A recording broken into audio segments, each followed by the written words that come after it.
One of the things I realized while being pregnant is that I don't have as thick a skin as I thought I did. Not literally, obviously, in terms of how thick my skin is, but in terms of how sensitive I am, the extent to which I react to other people and how other people speak to me. Where, in having walked my process for quite a while and specifically working on these types of moments of reacting when other people are talking to me, I had come to believe that many reaction patterns I had stopped and changed all the way through, because I did not experience myself reacting anymore.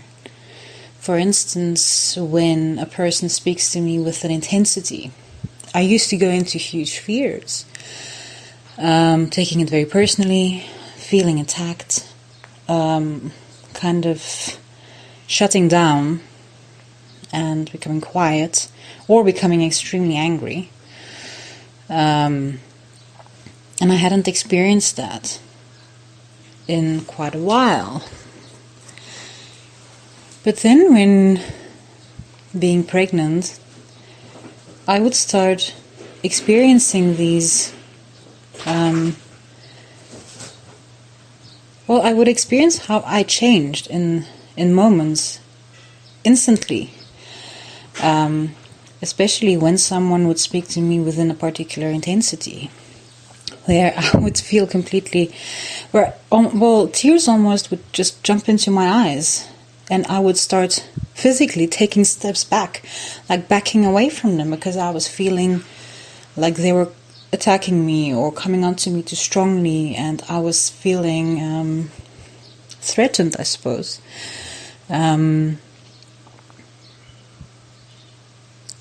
And that was quite fascinating, because imagine that you have not experienced anything in those moments where you feel like you're completely stable, and then all of a sudden you're completely unstable in the exact same type of scenario. So that was interesting, because with being pregnant, you align yourself more to your body. You're more in your body and aware of your body, and so also more aware of the effect of your mind on a physical level. So you're actually also more aware of your mind because of that. We actually there was a public Destiny chat that is published on the Destiny forum that talks about how that works, especially the role of emotions, and pregnancy was also mentioned within that. So that's quite a cool chat to have a look at, as it'll also, especially for women, I would say, because it also gives perspective on what happens when you have your periods. And how people say that women are being hormonal in those times and being overly sensitive because of the hormones. Obviously, that's not how it works. It's not like the hormones are making us feel sad or feel angry or changing who we are. It's more that they are experienced more directly and expressed more directly. So how that works is discussed in that chat. If you want to go have a look, I'll put the link in the description. So in any case, that was quite humbling for me to see that, even though I thought I was stable, even though I didn't realize that I was reacting, I actually did still react on a deeper level within me. And so I had a look then, obviously, at this point of feeling attacked, because for a while there, as I was first writing about it and talking about it with my partner, I was approaching the point as would, I am experiencing the intensity of the other person inside of me, you know? So going into blame about how the other person is talking, how that is affecting me, which again is as true as hormones making me react, which it's not. It's just another point of abdicating responsibility. So I then just happened to listen to some recordings on Equof on self-pity, and a very interesting point was discussed there in terms of how we experience intense reactions. And what I realized from listening to those recordings, and I would definitely recommend them, I mean,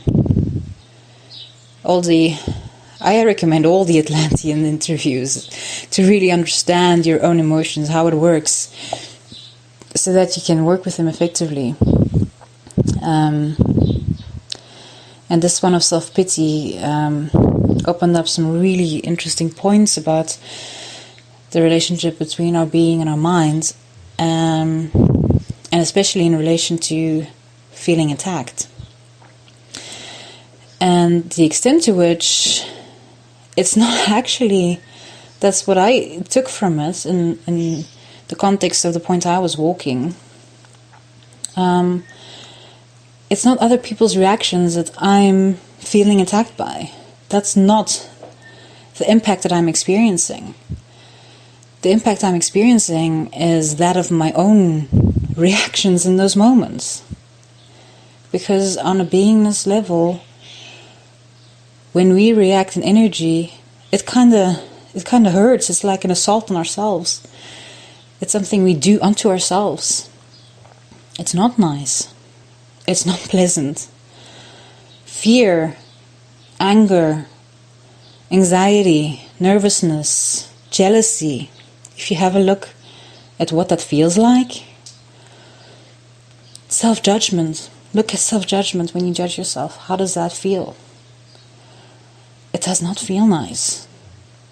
So when we react in a moment, we're kind of assaulting ourselves, attacking ourselves. And that is what I would experience. The dimension and level on which I started experiencing reactions when talking to other people, which was shocking. I was kind of going into an experience of shock, because that is kind of what it's, you know, the extent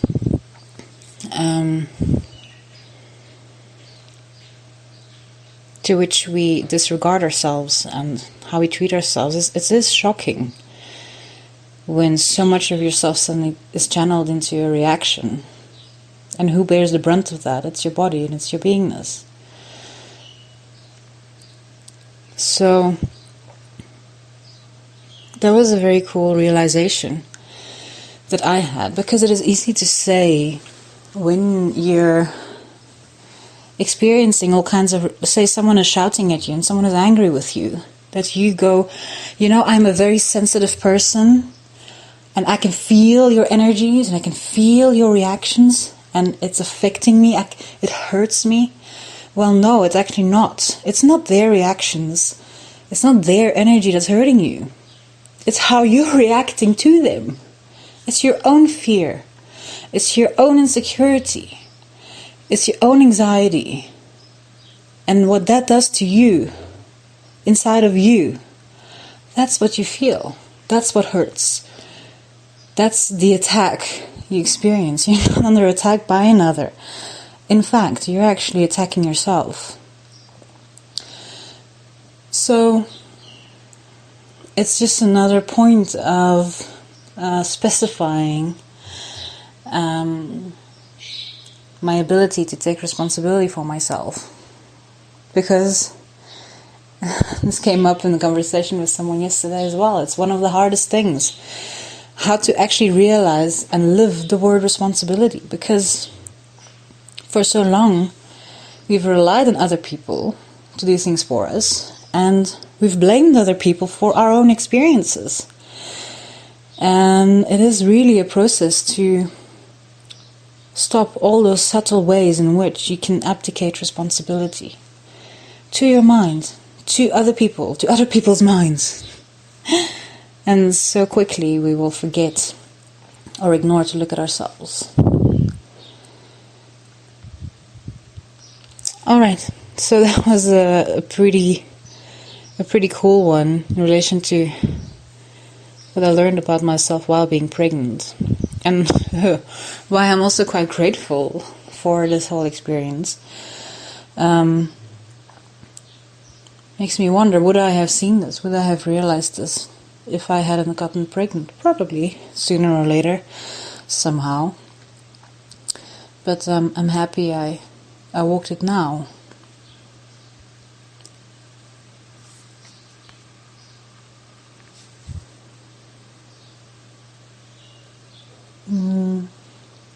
Yeah, so that's about all I see for now. So just to remember, when you're feeling sensitive or emotional, careful of blaming, look at yourself and just work with it again. Even if you think, no, but I've already walked this point, and whatever it is I'm experiencing, that's not me. That's the pregnancy doing it. No, that doesn't make a difference. It's still happening inside of you. Rather use the pregnancy as a support and a doorway to you see and realize even more about yourself and specify your application. Alright, thanks for listening. Bye.